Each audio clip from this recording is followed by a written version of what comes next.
The reason for Kenny Omega being written off AEW TV has been revealed. Plus, Ronda Rousey slams WWE creative. And there's backstage heat at WWE between Nikki Bella and Wade Barrett. It's all in the Cultaholic Wrestling News right now. Kenny came back, did Forbidden Door, stretchered off again. That's what happened on Dynamite TE. Yeah, Kyle Fletcher puts him through a bloody table off the apron, which the table was on the floor. He went wee from the apron to floor through table. If you listen carefully, you hear him go, wee. Yeah. And then, and then, ooh. And then that should have been you, Adam Page. I'll see you on a pay-per-view.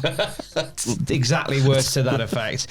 So Kenny's off TV again. Fightful Select, give us some details as to why. Yeah, sources in AEW confirmed that the angle to write Kenny Omega off is because he had planned time off around this time of the year, going back months. They said that Omega has a trip over to Japan planned. In addition to appointments tied to his illness and injuries, it had been reported he was wrestling through pain, which he confirmed. You see? Ooh. There it is. There it was. But from what we understood, that has been the norm for him for a long time, and he pretty well knows it will be moving forward, which is a shame to hear, obviously. Yeah, Kenny sort of confirmed a lot of what was said there from Fightful in a quote retweet to somebody who had basically said Kenny Omega is off TV and missing All Out. Didn't give any other detail as to why, and kind of the details that Kenny gave us, Fightful have said there, it's taking some time off due to injury rehabilitation and a planned time off to go to Japan as well. Yes, he's going to represent the company, doesn't he? And broaden his horizons. And become a new man on the foreign seas. When I return in 40 days and 40 nights, remember me. But it's too late. Kota Ibushi's already married someone else. So that's the perils of going out onto the sea on the Black Pearl. Kenny Omega taking some time away, so he won't be part of All Out. I think he said a few times that his in-ring time is finite now, and he wants to make sure that the matches that he has are key matches. Yeah, and they have been for the last little stretch of his career, haven't they? Yeah, and I think that's something he's going to maintain for the rest of his time in ring. Ronda Rousey's time in ring. Who the bloody hell is that, Tom? Ronda Rousey. Ronda Rousey? Well, she don't give a damn about her bad reputation. My goodness me, it's a name I've not heard of for years at this point. She was a UFC fighter who did a book and lives on a farm. Right? Is that it? Other things as well.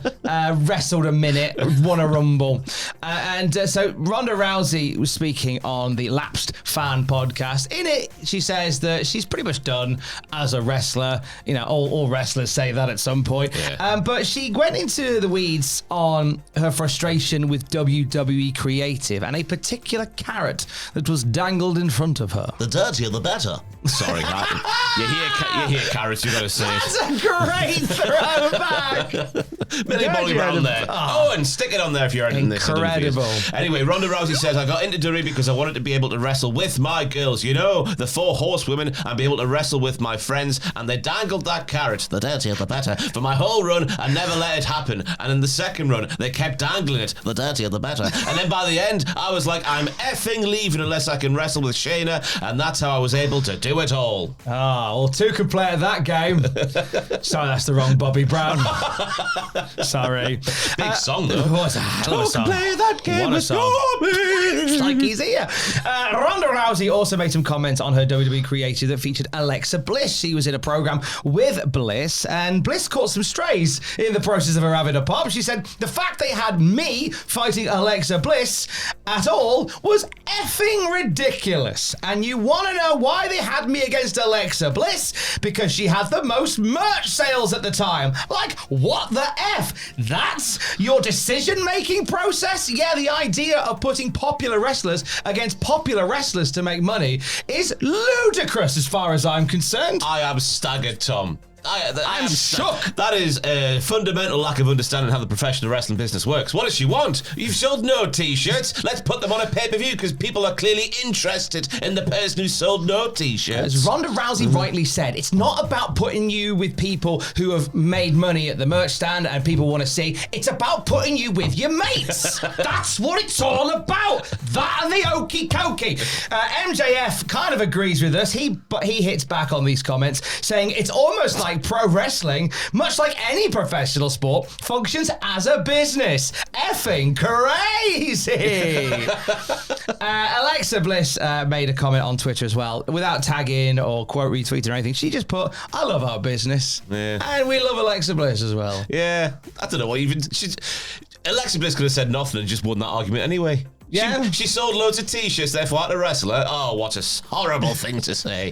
Mind you, this is also WWE where historically there are people that have come out of nowhere and sold lots of t-shirts and been punished for such things. Poor Zack Ryder. God love him. Yeah, interesting comments by Ronda Rousey. It's an interesting interview in general. Just certainly worth checking out. It's with the Lapsed fan. Hey, speaking of interesting conversations on podcasts, so Nikki and Brie on their podcast, so we're chatting about Clash in Paris. Now, during the pre-show, Wade Barrett made some comments about the match between Nikki Bella and the WIC champion Becky Lynch, and said that Bella could be rusty in her match, saying that she was desperate to prove that she still has it against this new generation that have changed the game. I thought it was a good bit of storytelling. I personally, but it wasn't aimed at me, but I personally thought it's a good story because Nikki Bella is from another generation of wrestler, and this is a new generation of wrestler, and she's trying her arm against it. Yeah. But Nikki didn't take kindly to those comments. Yeah, she says on the Nikki and Brie show itself, I would like to have a conversation with Wade Barrett. He avoided me on Monday, which was shocking because he always comes up and says hi to me. He tried to avoid making eye contact with me in the hallway, and I understand when you want to be a heel commentator and stuff. This is why Michael Cole is one of the greatest commentators. He knows how to take a life story and put it into what we do because that is real. Yeah. But what Wade was doing there makes total sense. She's not been around for that long since she came back. She's not wrestled that many matches since she came back. She was missing for a long period of time. I don't understand the issue. That's storytelling. that's part of the story that you're telling. Unless we're missing something massive here, I don't see what. And I listen to that show. Nothing rang with me that was Wade just being an arse for the sake of being an arse. Yeah, it's the logical story to tell, isn't it? Let me turn it to Tweddle makes zingers right now. TMZ. Tweddle makes zingers. TMZ. I reckon there's more to this one, Tom. That's all I'm going to say. That's the TMZ scoop. There's more to this story here behind Nikki Bella's comments. Congratulations, Tweddle. TMZ. Tweddle makes zingers is now the zingers. Tweddle makes zingers is now the biggest wrestling podcast on the internet right now. There's more to meets the eye with that quote there. Oh, bum, bum, bum. Zingers.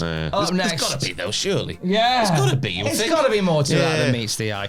Wade Barrett has responded to this. He quote retweeted a clip from the interview and said, "I had no idea Nicole felt this way, and I'm happy to have this conversation anytime she likes. I wish she brought it up when we said hello to each other at Raw, rather than via her podcast. I don't understand the avoiding claim at all. It is simply not true." TMZ again, the conversation, abbreviated comments there in the quotes it's written there, tells me from Wade, he never really talks to Nikki Bella much anyway. TMZ over. Dun, dun, dun, dun. Next week, Matt Riddle. Either there's more or it's a real miscommunication somewhere or other, because, again, didn't think that Wade said anything innocuous in it, and if two grown-ups have passed each other in the hallway, I think have the conversation there and then. Yeah. I don't understand it. I don't know. They'll get more clicks for Nikki's podcast, though. She's won out of this. But if we're not building to Nikki Bella versus Wade Barrett at Survivor Series, then what are we doing? Then they're both going to be rusty.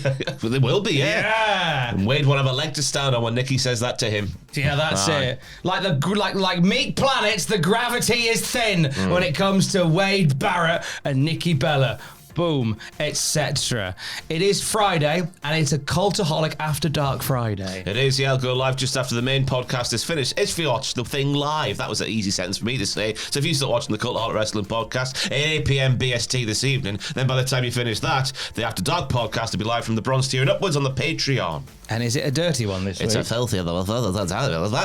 That's so filthy that Ross spoke in a different language. I'm like a Norbot being charged there for some reason. Not the Norbots. And for Norbot flavoured and wrestling news at any time, you can check out cultaholic.com. Stay safe. Goodbye.